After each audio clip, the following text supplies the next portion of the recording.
Welcome to the Acting Edit. And action!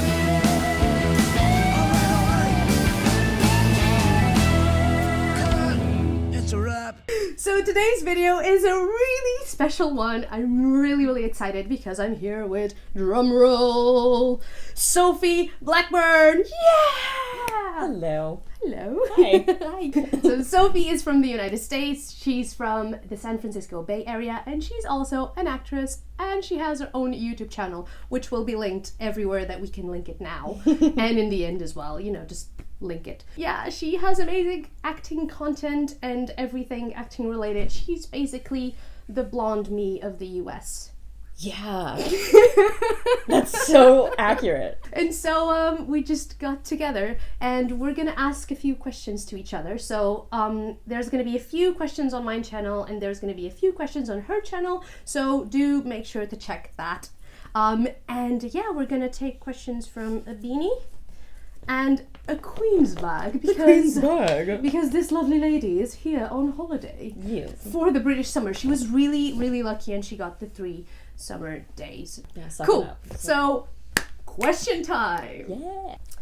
Beanie question. So we have 10 questions each, and they're going to be randomly. I'm nervous. Oh, cool. There you go.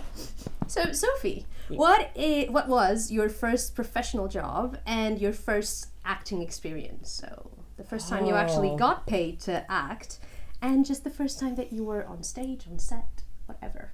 So my first job, my first experience as an actor, I was 19, I just turned 19, and I was like really unhappy. I was in a bad relationship, I was working at a crappy job, I was going to school online. I just didn't have like a hobby anymore, and I had moved from the Bay Area to Sacramento to go to school and work because I could afford it there. So anyway, I was just really miserable, and I was like, I really liked my acting classes in high school, and I was pretty good at it, so why don't I go out for a play?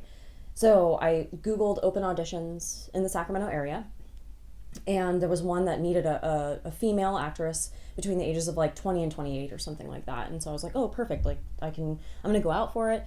It's community theater, they probably have somebody that they already want to cast. Yeah.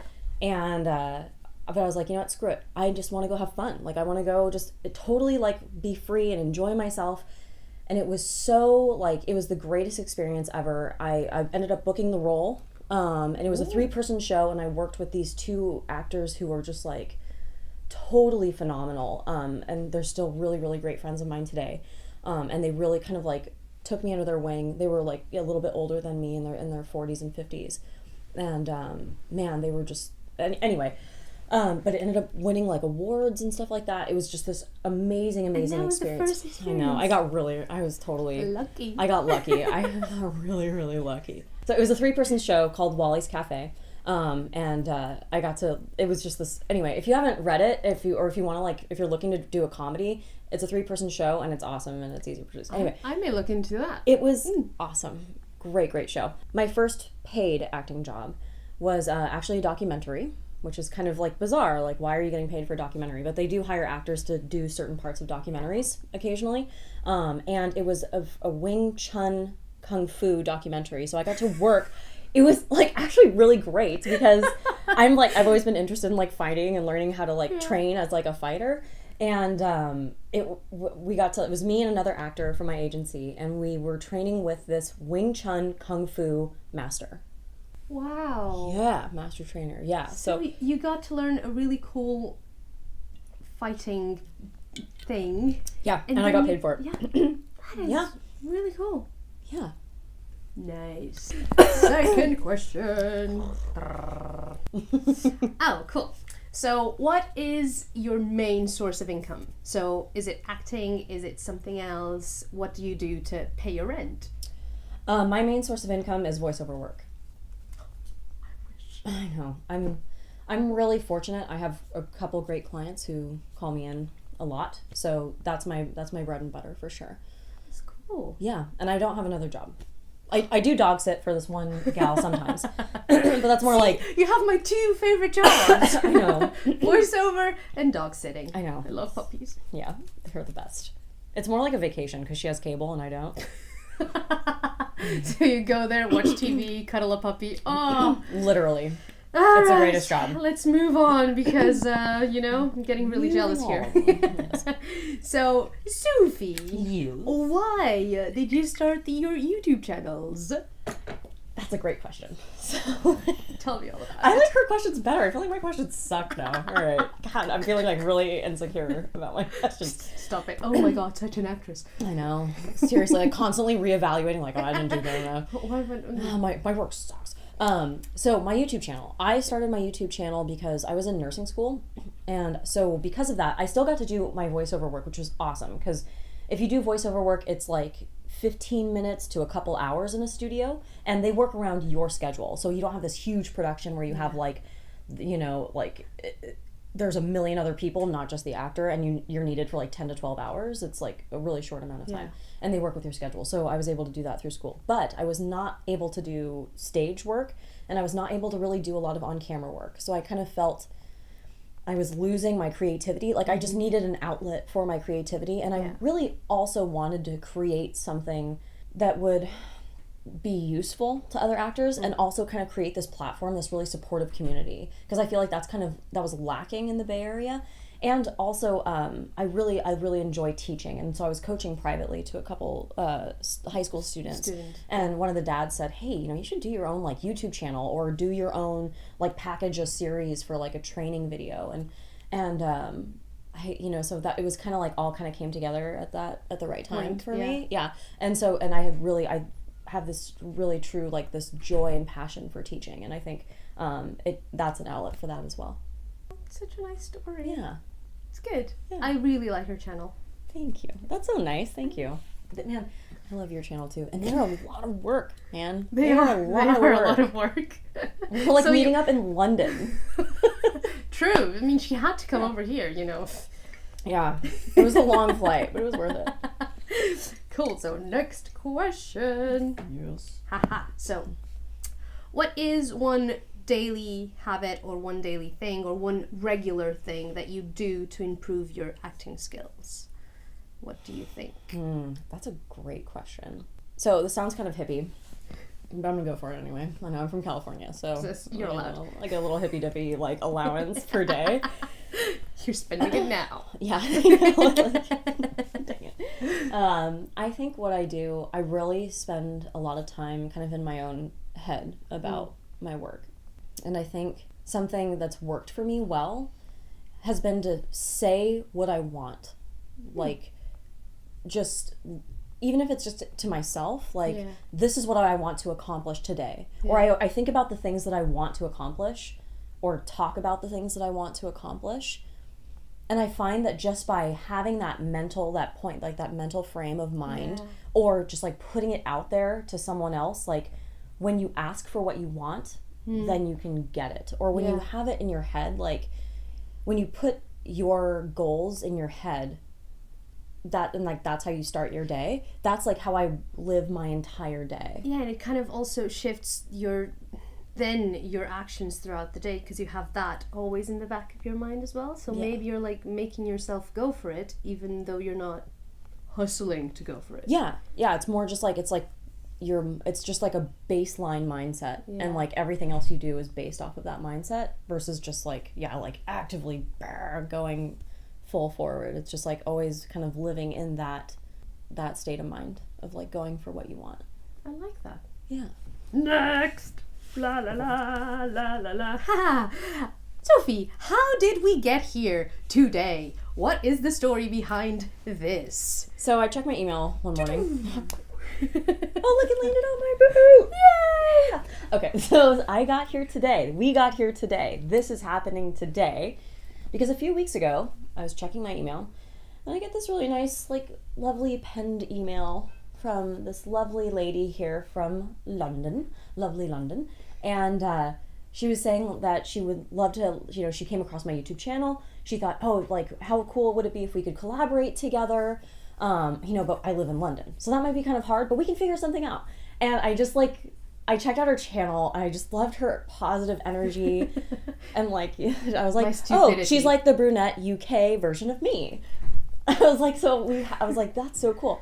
And I was I read through the email, and the cool part about that was I was going to be in London a few weeks from the point I received that email. So I emailed her back and I said, that would be awesome. And actually, I'm going to be in London in a few weeks. What are the odds? Do you want to meet up and we can film really quick? And I was like, I don't know what my schedule's going to be like, but we can figure something out. Yeah. And here we are. So here we are on a really lovely Sunday morning. Yes. Ta-da! On the 3-day British summer. Yeah. That we are totally enjoying. Yeah, I remember when I was gathering the courage to do it, I was like, what is even the point? Like, I know. I was like, okay, can I ask a question even though this is your question time? Yeah, like what was the inspiration behind that? Like, I cannot even tell you. Like, I really, really liked your channel and I'm like, I just want to, this makes sense. In my head, it made sense to like merge the two contents together. Yeah. Because we have similar contents, even though we started them at different points and we like have different stories behind it. But like what we create is similar, but in the two universe, like the US and the UK. Yeah. And so I just thought it makes sense. I'm just gonna go for it. Just, why not? Yeah. So that's what I loved about the email, because it was so, I could just see me doing something like that. And it's like this totally crazy, like, idea. How are we going to make this work? Yeah. But and here we are. Odds so are. When you think like something like won't work or like that's crazy or ridiculous, give like, it a try. It's not. You have the no guaranteed. Just go for the yes. Yeah, exactly. It's always a no unless you ask. Next one. Haha. So in case you don't know, and you can find this out if you go to her website, Sophie had really long hair. Gorgeous hair. She's so pretty. I love her. And then she cut it like really short. You're growing it out now. Yeah. But you cut it really short. And has a fellow actress who is terrified of cutting hair because, oh my god, it's gonna change your like casting bracket, whatever. How did you do? Short hair. Short hair. Do you do it or do you not? Yeah, that's a cool question. So yeah, I always had longer, like more, my natural color is more of like a honey blonde, like a golden, dark, dirty blonde kind of. Dirty blonde. Yeah. The shoe fits. So I always had this really long hair, and I always wanted to cut it really, really short because I've always felt like a tougher person. Like I just like feel like that I like would identify more like with that like short hair. And it's true, like when my hair was cut really short, I was like, oh, this is me. Like this is my haircut. But I actually got it because I was leaving school one day, and I have a motorcycle, or I had a motorcycle. And I was riding down Telegraph Avenue in Oakland. It was the middle of the day. It was like 2 or 3 p.m. and I was only going like 30 miles an hour. It wasn't like anything like crazy. And it was just like surface streets, not highway. But there was this guy parked on the side of this street, and then he just U-turned in front of me. So he didn't like look at all, and he didn't see me, and I just went through his window. And wow. And I remember just like laying there on the stretcher, like in the ER, and I was just like, dude, life is like so short. It's just like it's just like that. It's just a second. Like 1 minute I was in nursing school, like just going to school, and I was gonna go home and have a sandwich, and like now I'm in the ER, and like so it was kind of more like it was a bucket list item for me. It was something that I really wanted to do, and I was like, and I was really worried about like, oh, if I cut my hair, I'm not gonna get any more work, and like I was all like worried about my work and my hair. And I was like, you know what, screw it. Like, I that's what I wanted for my life, and I wasn't going to let my work kind of dictate my haircut anymore. So I said, screw it, and I cut it all off. But I will say there is a difference between how much I'm called in and what roles I'm called in for. So I've actually been discussing with my Seattle agents, like, growing it back out and just keeping it longer again, and I'm ready for the change too. It's just the grow out sucks. It sucks. It's like a mullet. But yeah, it was something that I had always wanted to do. Yeah, and I'm really happy I did it. I'm really happy. You look really fierce in it. So. Oh, thank you. I loved it. Thank you. Thank you. You're welcome. Thank you. Cool. Next. Oh, this is a very cool one because this is a very US acting based thing that we don't get here. Cool. So what is the actual difference between an agent and a manager, and do you need both? Do you like what do they? So you don't have a manager No. here? You guys just have agents? Yeah. Okay. I mean, at least in my tier, I don't know if like Idris Elba probably has both.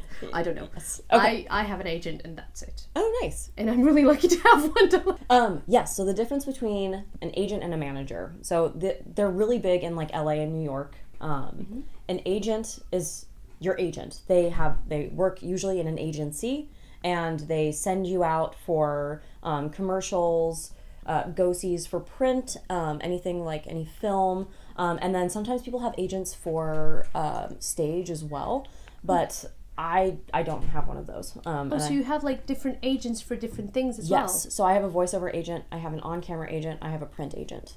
Okay. Because they specialize in 3 very different fields, right? Okay. And some of them like overlap, like some do on-camera and VO, or on-camera and print, but at more like larger agencies, it's usually like commercial division, theatrical division, whatever. Like they usually like separate them up, VO division. And then a manager, they look at your career as a whole. They really they're more like, they are your like therapist. They a lot of times like work with your agent to be like, help, like, hey, send her out for this, or send him out for this, or this is the direction that we want to go, or like, hey, there's this event happening here, and there's these people are going to be there, you should go. They look after your career, almost like your assistant in a way. Like they kind of try to make sense of your life in your profession. Yeah, they're like your career planner. Like if your career is a garden, they are your gardener. Okay. If that makes sense. Like your agent, I think a lot of people have this misconception that the agent, once you get an agent, then they're going to go out and push for you and do all this stuff and like, promote you at like whatever. No, they have all these other people on their roster. They have a lot. They're super, super busy. A good agent will like push you for things that normally you wouldn't be considered for. But they really, once you get an actor, once you get an agent, you're not done with the work. Like it's almost like you have to double down now. Yeah. But a manager really they help promote you. They really look at your career from all different aspects, and help you kind of navigate the industry and guide you. Yeah. Cool. Yeah. Thank you for explaining that, because I had no idea. I always heard like, oh, my manager, oh, my agent. I don't know. Yeah. We have 3 questions left. Right. Oh, best acting tip you've ever received. If you think if you would be happy doing anything else, do that.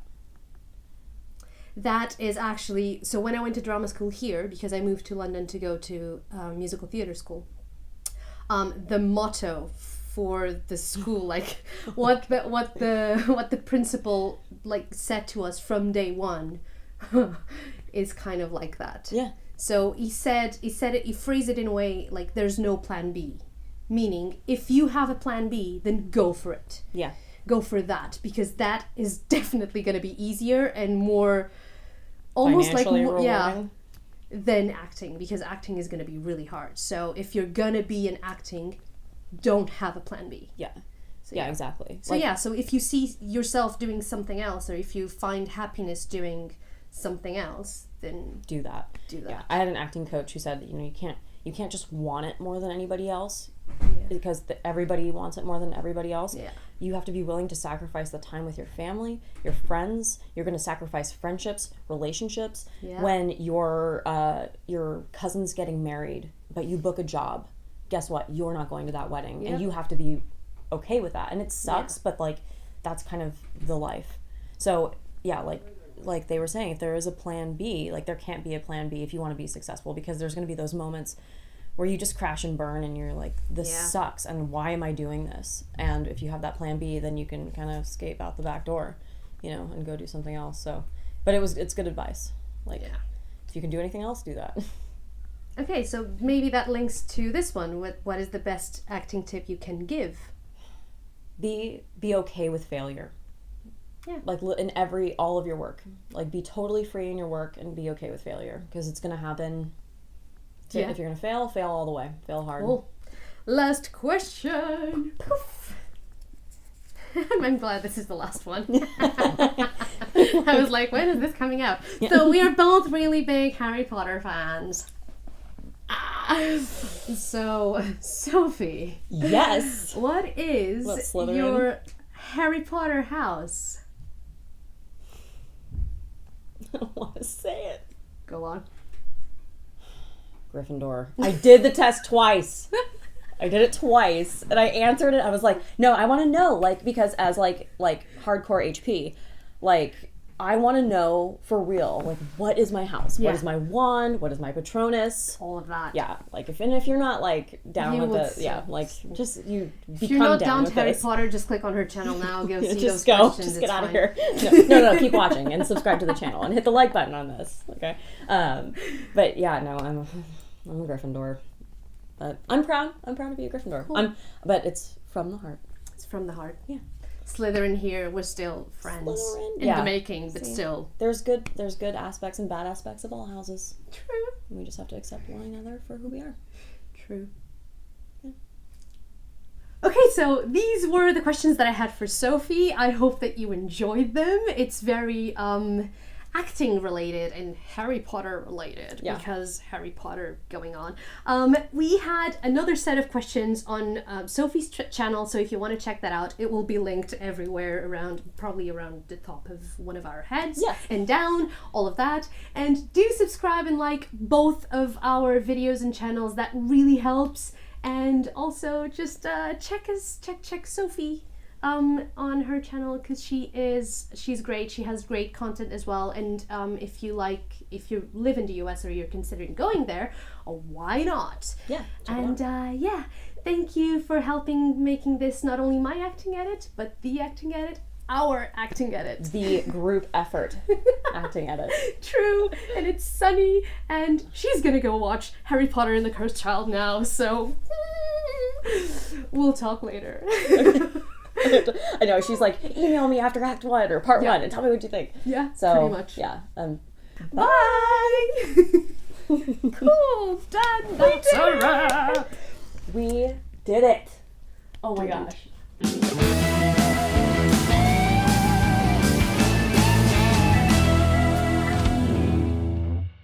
I want to be your friend. I want you to stay here. Yeah, I know. I don't know what to put it in. We do have that, like, I have a queen bag.